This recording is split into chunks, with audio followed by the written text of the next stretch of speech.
태극신금 2회를 시작하겠습니다. 자연 작업 도구 인간의 결합. 활동 생산물 소비 플러스 여유의 생산물 자연 작업 도구 인간 이렇게 순환 구조가 있다. 삶의 방식에 그 얘기를 하고 있는 거죠.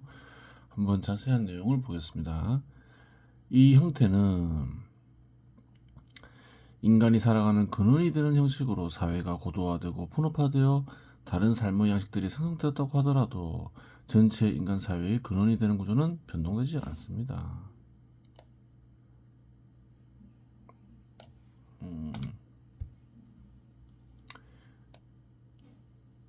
삶의 방식 형태는 다양할 수 있겠지만 따지고 보면 다 이 형태이다. 그래요.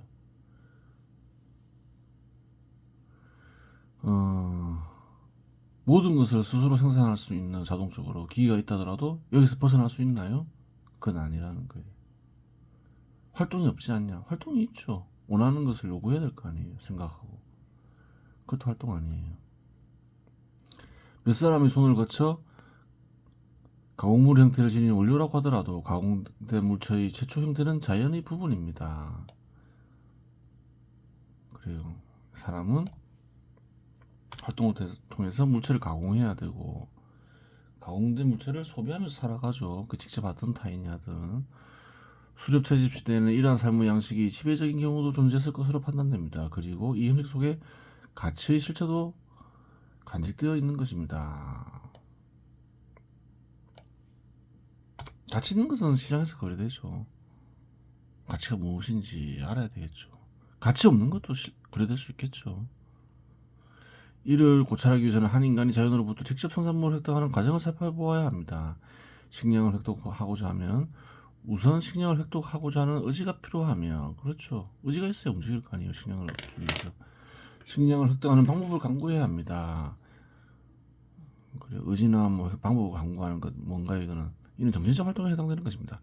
복잡한 형태의 과정이 필요 없는 가장 간단한 방법도 사냥이란 채집이라는 행위, 즉 움직임을 필요로 합니다.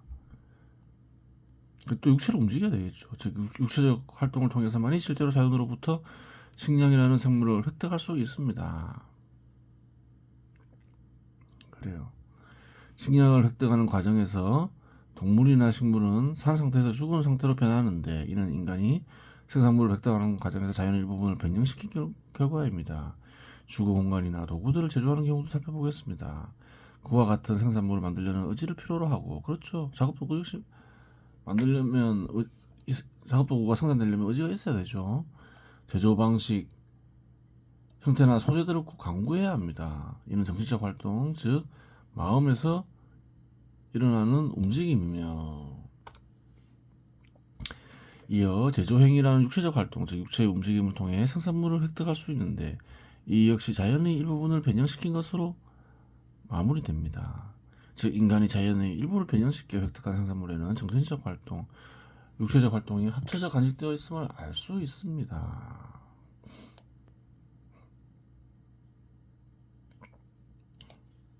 그래요.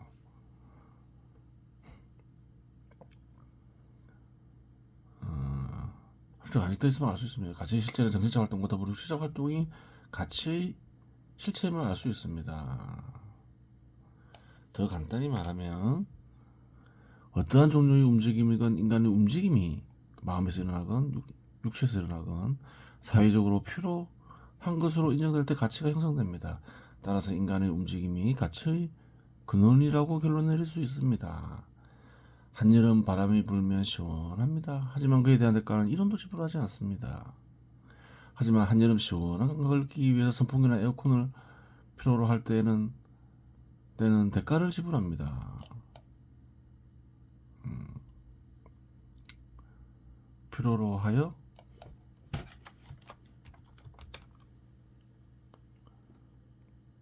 시장에서 구매할 때에는, 그렇죠. 공짜로 주는 이가 없죠. 시장에서 거래할 때는 하나 대가를 지불해야 되죠. 그 이유는 자연적인 바람에는 인간의 활동이 결여되어 있고 선풍기나 에어컨 속에는 인간의 활동의 현실적 형태인 활동 지출이 간직되어 있기 때문입니다. 그래요.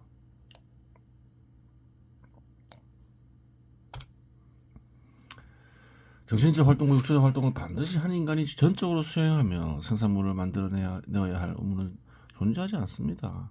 한 인간이 정신적 활동과 육체적 활동 모든 것을 하면서 생산하는 경우는 현 시대에서 흔한 일이 아니죠.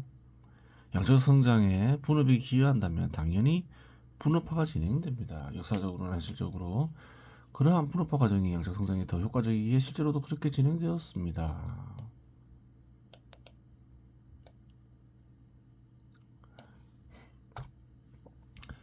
분업화로 인해 생산 과정이 복잡해졌고 생산 방식도 과거의 형태와 크게 달라 가치 근원을 제대로 파악하기 어려워져 많은 논란이 있었습니다. 무엇이든지 분업화되어 발전하면 형태가 변하는 경우가 일반적이라서 복잡하게 변하죠. 말기 어려워지죠.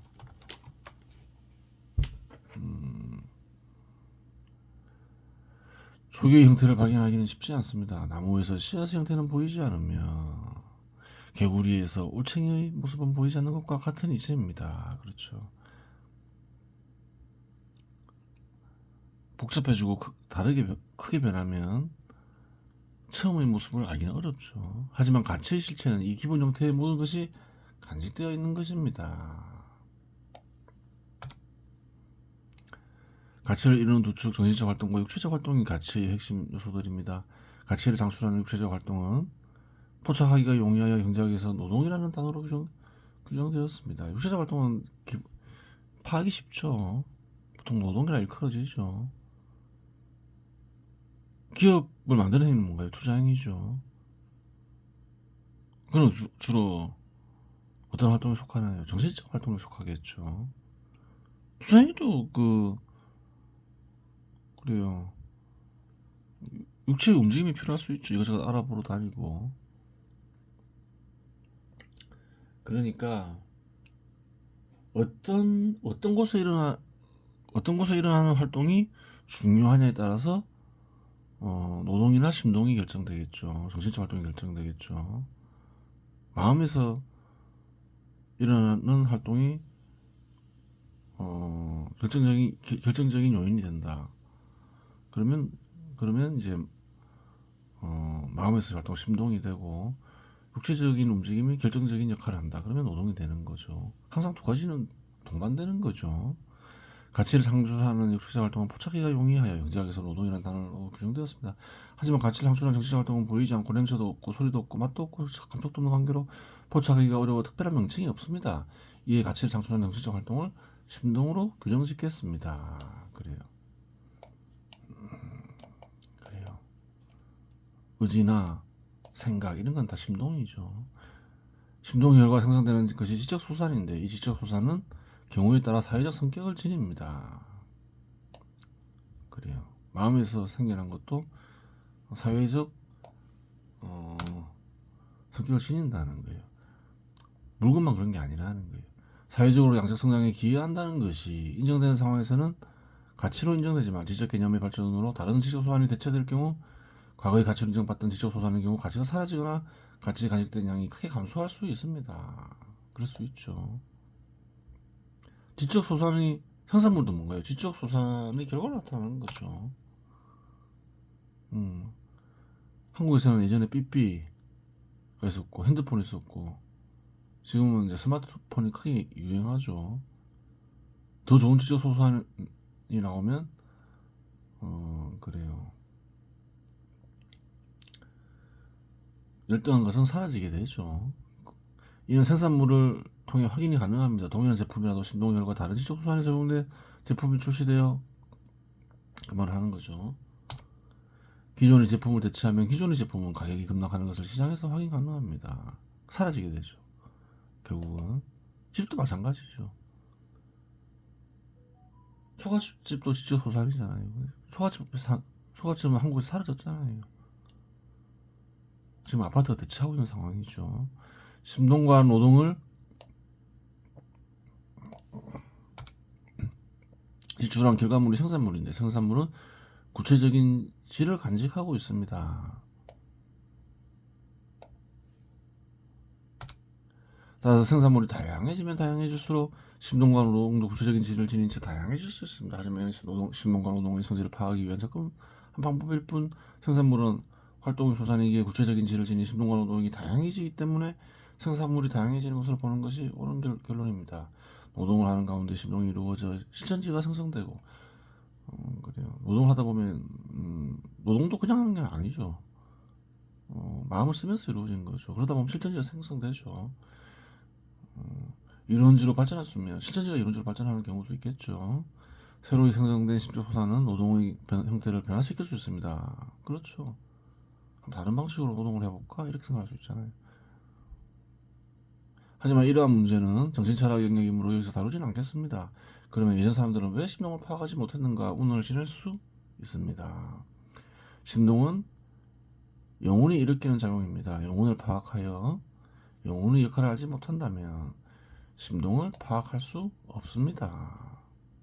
마음과 영혼을 알아야지 뭐 심동에 접근할 수 있겠죠. 영혼과 마음을 그래요. 파악하기는 어렵진 않은데 어떤 견해에 사로잡히면 아무리 쉬운 것도 알 수는 없어요. 육체에 집착하는 물체에 집착하는 이는 어떤가요?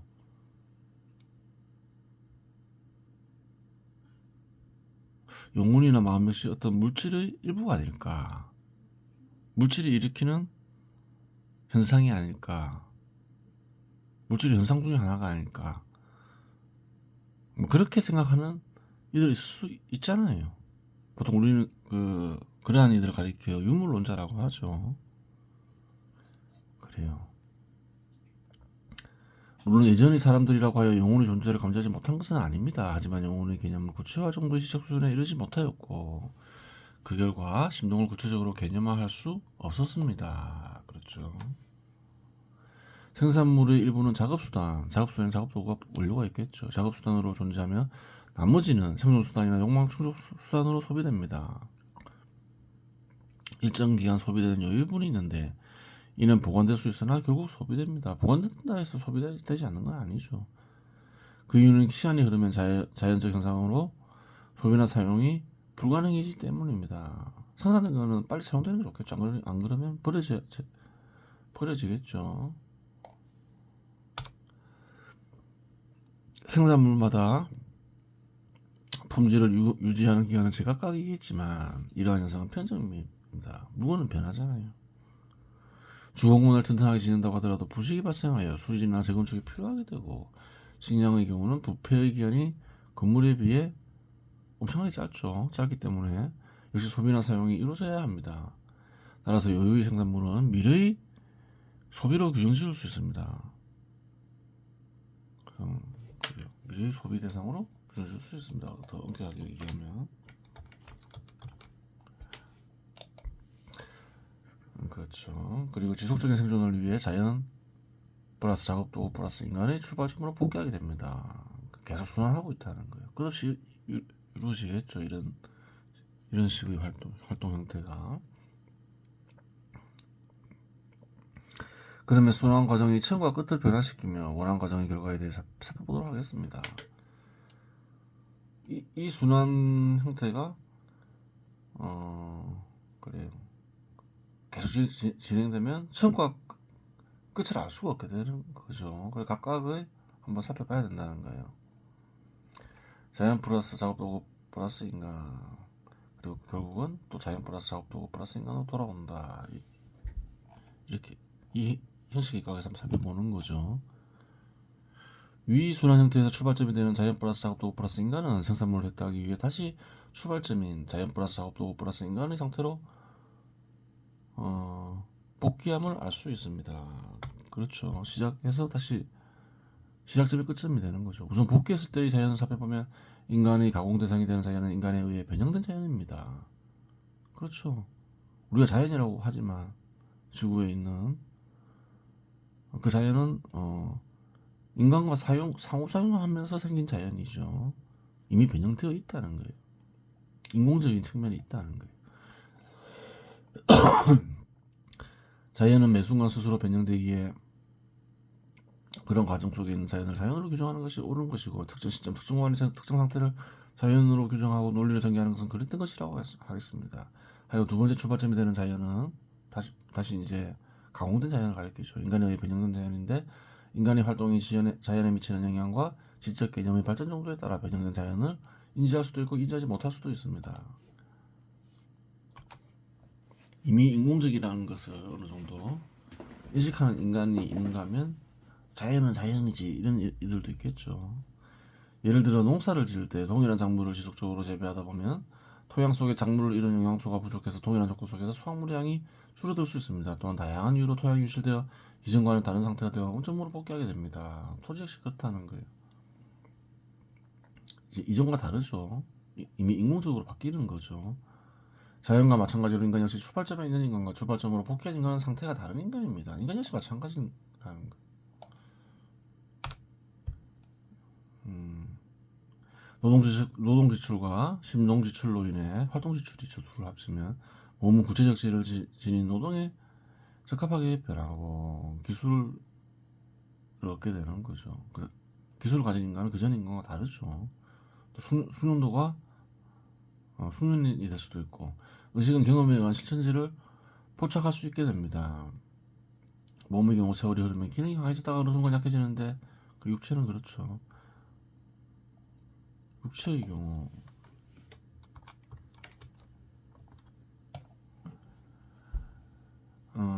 약해지는 순간 세월은 노동에 적합하지 않은 상태로 변화가 진행되니 정확하게 분석하자면 세월이라는 요소도 첨가되어야 합니다. 작업도 역시 마찬가지입니다. 새로운 출발점으로 그래요. 자연도 있고 인간도 있고 작업도구도 있죠. 복귀한 작업도구는 이전과 동일한 것일 수도 있고 개량된 것일 수도 있고 새로 발명된 것일 수도 있습니다. 그렇죠. 설사 이전과 동일한 것이라고 하더라도 부식이 진행되었기 때문에 동일한 것은 아닙니다. 동일하다고 느낀다면 사용 결과 효과가 동일하기 때문입니다. 이 순환 형태는 고론적 형태이지만 농업, 목축, 광업을 눈여겨보지 않으면 알 수 없습니다. 현 시대에서 그렇다는 거죠. 물론 오는 날에 있어서는 이러한 업종들 역시 상품 생산을 위해 진행되어서 순수한 형태는 아니지만 자연을 직접 상대한다는 점에서 일정 부분 근원적인 형태를 엿볼 수 있습니다. 특히 농업에서 좀 더 뚜렷한 형태를 띠는데 이런 파종기와 수확기로 명확히 구분되는 업종의 특수성 때문입니다. 생산물이 생산되기 위해서는 이 순환의 출발점인 자연 플러스 작업도구 플러스 인간의 상태는 필연적으로 존재할 수밖에 없습니다. 모든 생산물은 이 형태를 가져요. 근데 자연을 직접 분업화가 진행되면서 자연을 직접 대하지 않는 경우도 있죠. 자연으로부터 가공한 대상을 얻으면 이런 형태가 잘 안 발견되죠. 전체 구조는 똑같지만 분업화 때문에 못 볼 수 있는 거예요. 예를 들어서 자동차를 만드는 공장에서 이 형태를 보기는 어렵죠. 그럼 자동차는 이 형태가 없느냐? 생산 과정 있잖아요. 철을 얻는 과정이 있을 거 아니에요. 철만 들어가는 건 아니겠지만 그 역할은 또 다른 곳에서 하고 있는 거죠. 제철소에서 하겠죠. 그래요. 철광석을 캐내서 제철소에서 선철을 뽑아내고 뭐 그런 과정이 있잖아요. 뭐 이런저런 과정을 통해서 자동차가 만들어지잖아요. 처음부터 살펴보면 다 있다는 거예요. 자연의 일부분을 획득하지 않고서는 물질로 구성된 생산물을 획득할 수 없기 때문이며 물질 생산물의 소비 없이는 생존이 불가능하기 때문입니다. 만일 이 상태가 어떤 사회에서 쉽게 발견되지 않는다면 다른 사회와의 무역을 통해 획득하고 있다는 말이 다름입니다. 그렇겠죠. 어떤 사회에서 이런 형태가 전혀 발견되지 않아요. 농사를 안 지을 수도 있잖아요. 농작물 다 수입해오면 다른 물건도 마찬가지고 잘 발견되지 않는다는 거예요. 그래 때문에 그렇다는 거겠죠. 항상 있다는 거예요. 그런 사람은 잘 없겠죠. 전 세계에 소비 가능한 물체 형태로 존재하는 모든 대상은 자연의 일부분을 가공한 것입니다. 이 법칙은 과거라고 해서 다를 것이 없고 미래라고 해서 다를 것이 없습니다. 따라서 국부초도로 일정 기간 유입되는 사회적으로 인정되는 소비 가능한 가공물의 양에 측정됩니다. 부는 사회적으로 인정되는 가공물에 의해 측정된다. 이렇게 이야기하고 있는 거죠. 그렇겠죠. 혼동이 일어날 수 있는 부분을 통해 A를 통해 정리해 보도록 하겠습니다. 아이돌 가수 A가 국내 광고로 국내에서 광고 모델로 나와 10억을 벌었다면 이는 국부 증가가 아닙니다. 왜냐하면 국가 내부적으로 소비 가능한 광고물의 양이 증가하지 않았기 때문입니다. 광고물이 양이 증가하고 있고 뭐 그런 건 없는 거죠. 반면에 아이돌 가수 A가 타국에서 활동해 100만 불을 획득하였다면 국부의 증가가 맞습니다. 100만 불로 타국의 광고물을 구매하여 소비하는 데 이용할 수 있으니 이는 국가 내부적으로나 소비 가능한 광고물량을 증가시킨 것과 같은 역할을 지니고 있기 때문입니다. 사회적으로 인정하는 활동 지출은 가치겠죠. 가치 있는 활동을 했다고 해서 그것이 꼭 국부는 아니라는 거예요. 그 말이겠죠. 인간이 작업 도구를 이용하여 자연의 일부분을 변형시켜 필요한 물질을 획득합니다. 동일한 조건에서 보다 많은 양의 생산물을 얻거나 보다 품질이 좋은 생산물을 얻기 위해서 인간은 작업 도구와 생산 방식을 개선시켜 나갑니다. 이는 보다 긴장을 검토하면 보다 선명하게 알 수 있습니다. 고대 농경국가에서 농사를 짓던 인간들도 동일한 농작물을 지속적으로 재배하면 지력이 약해진다는 사실을 알았고 이에 배설물을 이용하는 거름이라는 작업 도구를 개발했고 거름을 사용함으로써 생산성을 증가시켰습니다. 오늘날에는 저조리의 빠른 수확과 열대식물을 재배하기 위한 수단으로 비닐하우스를 개발하여 한국에서죠. 생산성을 증가시켰을 뿐만 아니라 소비 가능한 생산물을 종류 없이 증가시켰습니다. 위순환 형태의 출발점의 자연 플러스 작업도구 플러스 인간에 관한 설명은 이 정도로 마치도록 하겠습니다. 그래요. 남은 시간은 태열금화 종지를 살펴보도록 하겠습니다. 회광활법 돌리며 살피는 일을 하면서 살아가는 법을 얘기하는 거죠. 그래요. 돌리며 살피는 일은 넋의 작용을 그치며 어리작용을 일으키는 것을 가리키죠. 그리하여 어떤 거는 신과 합이라고 어떤 거는 신의 뜻을 나타나게 하면서 어떤 거는 신의 마음을 얻는 것이지요. 회광하는 이유가 그렇다는 거예요. 여조왈 요동빈 큰 스승이 말하였다. 회광 순순 연행거 돌리며 살피는 일이 온전히 순조롭게 진행된다면 불교 폐기 정업 바르게 살아가는 일을 그래요. 폐기한다 없앤다 외면할 이유는 없다 이렇게 풀이할 수 있겠죠. 그래요. 어리작용을 일으킬 수 있다 해서 혹은 어리작용을 일으키기 위해 그래요. 주어진 삶을 저버릴 필요 없다 이 말이죠. 고인은 옛사람이 말하길 살에 용간 일이 도리하면 응해서 넘겨야 한다. 그래요. 살에 일이 도리하면 좀 여러 가지 뜻을 간단하게 얘기한 거죠. 이렇게 얘기해도 고대 중국인들은 통했던 모양이죠.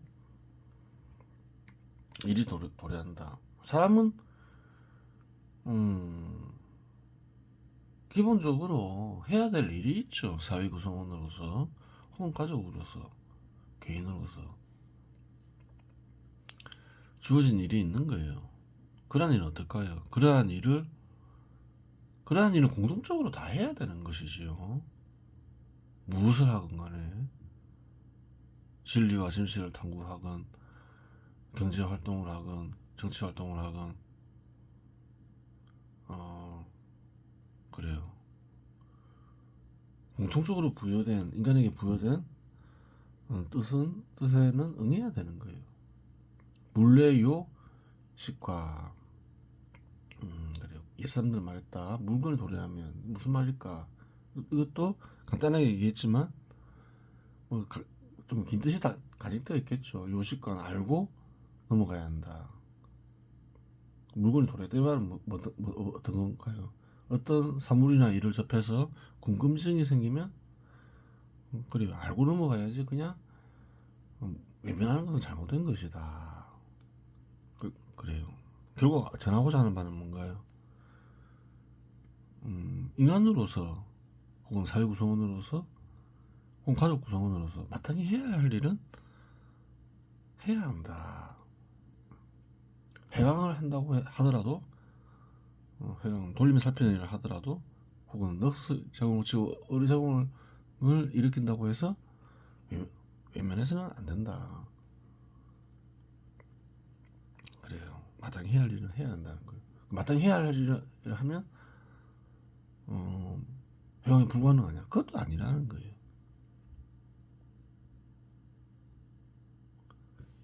이거를 쓰니까 태을 금화종지를 번역하고 풀이하죠. 태극신검도 방대하지만 썼고 경제철학은 더 방대하다 했죠. 진리에 이르는 길도 있고 그 일을 안 하면서 한 게 아니라는 거예요. 틈틈이 한 거지. 그래요. 남들하고 다 똑같이 일하면서 그래요. 하면 하는 것이지 뭐 그래요. 그래요. 그냥 모든 걸 떨치고 한다. 빨리빨리 진행되고 결과를 낼 수도 있겠지만 또 달리 생각하면 삶을 외면했을 때 또 동일한 결과가 나올까? 또 그런 것도 있는 거예요. 알 수가 없다는 거예요. 전 시대에서는 수명이 길어져서 그래요. 할 일이 없을 수도 있잖아요. 그때 또 실컷 하면 되는 거고 그래요. 굳이 뭐 급할 것도 없다는 것이지요. 그래요. 한번 찾아서 보겠습니다. 요동빈 큰 스승이 말하였다. 넋의 작용을 거치고 어리작용이 순조롭게 이루어진다고 하여 주어진 삶을 등질 필요는 없다. 삶을 충실히 살아라 이 말이죠. 옛사람이 말하기에 기왕 일을 해야 하면 잘하는 것이 좋고 사물을 접하여 궁금증이 생기면 확실히 알아야 한다고 한다. 그래 확실히 알아서 하는 게 좋죠. 잘 이용하면 좋죠. 잘 알아가지고 미롭겠죠.